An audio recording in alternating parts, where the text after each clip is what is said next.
మరొక మారు అగ్రిగోల్డ్ బాధితులు ఇక మా సమస్యలు పరిష్కరించాలంటూ కూడా ఇక నిరసన వ్యక్తం చేస్తూ ఉన్నారు. ఇక సిపిఐ పార్టీ మెట్లెక్కారు. ఇక కూనమనేని సాంబశివరావుకి వారి యొక్క గోడును వినిపించే ప్రయత్నం చేశారు. ఆయన అసెంబ్లీలో ఈ యొక్క గళాన్ని వినిపించాలంటూ కూడా ఆయనకు విజ్ఞప్తి చేశారు. ఇక వారి సమస్యలు ఏంటి, నిజంగా ఉమ్మడి ఆంధ్రప్రదేశ్లో వారు ఏదైతే కట్టిన డబ్బులు వారికి తిరిగి ఇవ్వడమా, లేకపోతే ఇప్పుడు అగ్రిగోల్డ్ బాధితులకు సంబంధించి ఆ ఏదైతే అగ్రిగోల్డ్ సంస్థ ఉందో ఆ సంస్థను స్వాధీనం చేసుకొని వారికి తిరిగించే విధంగా ప్రభుత్వం ఆ దిశగా అడుగులు వేసే విధంగా చూడాలంటూ కూడా వారు చెప్తా ఉన్న పరిస్థితి కనబడుతోంది.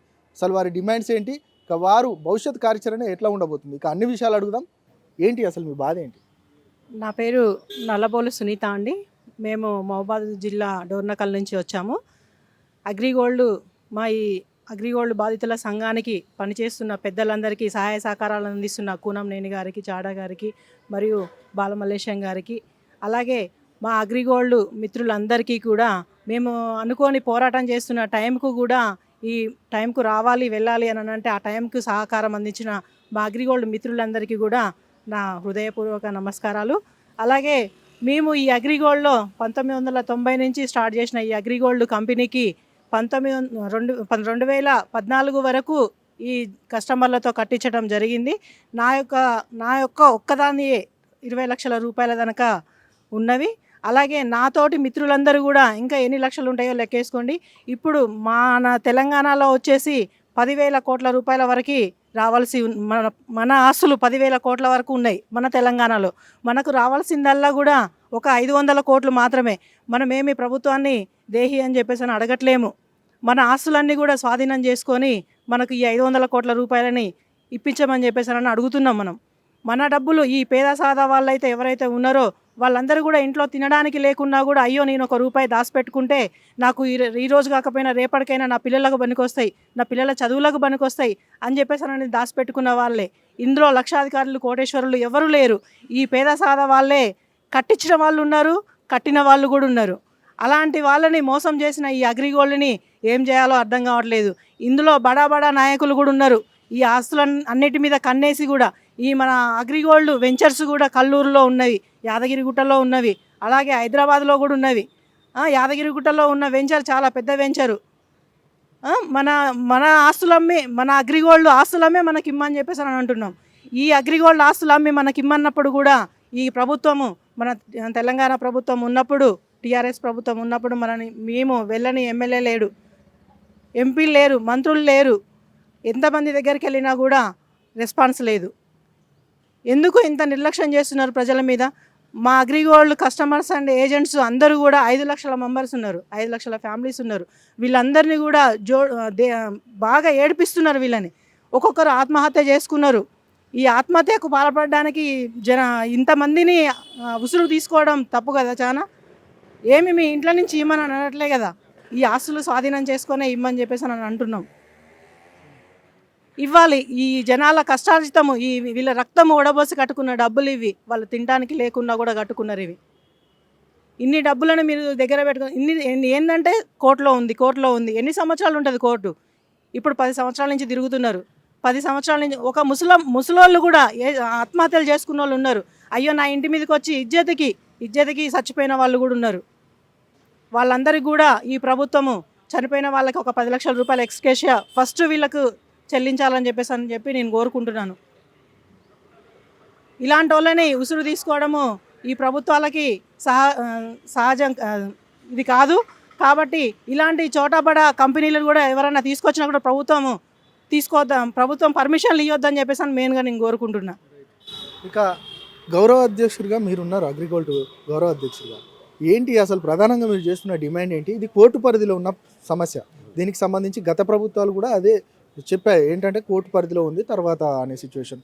కోర్టు పరిధిలో ఉన్న ఈ విషయానికి సంబంధించి మీరు ఏం చెప్తారు? మీరు చేస్తున్న డిమాండ్ ఏంటి అసలు? ప్రధానంగా అగ్రిగోల్డ్ అనే సంస్థలో పెట్టుబడులు పెడితే డబ్బులు వస్తాయని ఒక పెద్ద ఎత్తున ఆ కంపెనీ ప్రచారం చేసింది.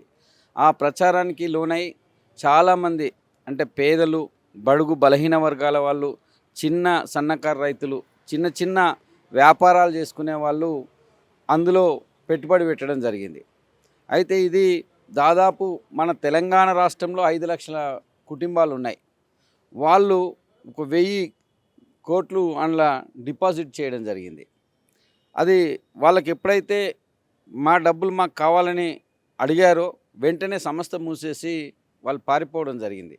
దీని మీద తెలంగాణ అగ్రిగోల్డ్ బాధితుల సంఘం లేకపోతే ఆంధ్రప్రదేశ్లో అగ్రిగోల్డ్ యొక్క సంఘాలు మొత్తం కూడా పెద్ద ఎత్తున ఆందోళన చేసి ప్రభుత్వ దృష్టికి తీసుకెళ్లడం జరిగింది.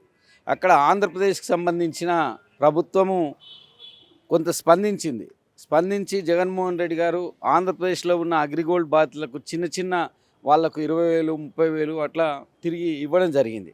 కానీ తెలంగాణ రాష్ట్రానికి సంబంధించి అనేక సార్లు మా బాధితుల సంఘం తరఫున గతంలో ఉన్న టీఆర్ఎస్ ప్రభుత్వంలో ఆర్థిక మంత్రిగా ఉన్న హరీష్ రావు గారి దగ్గరికి వెళ్ళి ఈ సమస్య తీవ్రతను వాళ్ళకి తెలియజేయడం జరిగింది. అదేవిధంగా మన ఎంపీలకు ఎమ్మెల్యేలకు అనేక దఫాలుగా మొరబెట్టుకోవడం జరిగింది. మేము చేస్తాం చూస్తాం అని చెప్పడం జరిగింది తప్ప ఆ సమస్యను పరిష్కారం చేయలేదు. అదేవిధంగా కొత్తగా ఈ మన మల్కాజ్గిరి పార్లమెంట్ సభ్యుడు పిసిసి అధ్యక్షుడు రేవంత్ రెడ్డి గారిని కూడా మేము పోయి కలిసి ఈ సమస్యను వివరించడం జరిగింది. రేవంత్ రెడ్డి గారు స్పందించి ఒక నెల రోజులు ఆగండి, మన ప్రభుత్వం వస్తుంది, అగ్రిగోల్డ్ సంస్థ ఆస్తులను వేలం వేసి బాధితులందరికీ మేము తిరిగి చెల్లిస్తామని హామీ ఇవ్వడం జరిగింది. ఇటీవల కాలంలో ప్రభుత్వం మారింది, కొత్త ప్రభుత్వం వచ్చింది. రేవంత్ రెడ్డి గారు ఇప్పటికే రాష్ట్రంలో 6 గ్యారంటీ పథకాల ద్వారా తెలంగాణ సమాజాన్ని ఒక అభివృద్ధి దశలోకి తీసుకెళ్తామన్నాడు. దానికి మేము స్వాగతిస్తూ ఉన్నాం. అదే సందర్భంలో మొన్న ఈ ప్రగతి భవన్కి వెళ్ళడం జరిగింది. అందులో రేవంత్ రెడ్డి గారిని అక్కడ మన ప్రజావాణిలో కలిసి సమస్యలన్నీ వివరించడం జరిగింది. ఇప్పటికైనా ఈ కొత్త ప్రభుత్వాన్ని మేము అడుగుతున్నది ఏంటంటే, ఈ తెలంగాణ రాష్ట్రంలో ఉన్న అగ్రిగోల్డ్ సంస్థల ఆస్తులు 1000 కోట్లకు పైన ఉంటాయి. అవి వెంటనే ప్రభుత్వం స్వాధీనం చేసుకొని వేలం వేసి బాధితులకు డబ్బులు చెల్లించాలనేది మన ప్రధానమైన డిమాండ్.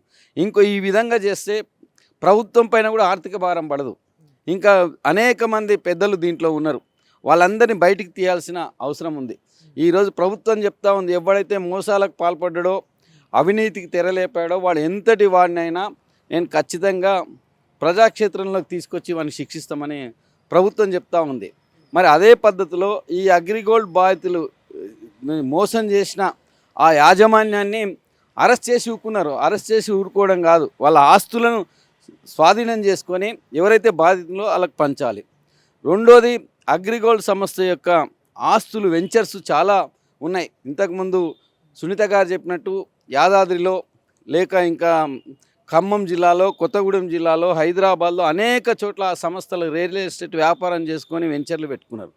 ఆ వెంచర్లను స్వాధీనం చేసుకొని వాళ్ళకి ఇవ్వాలి.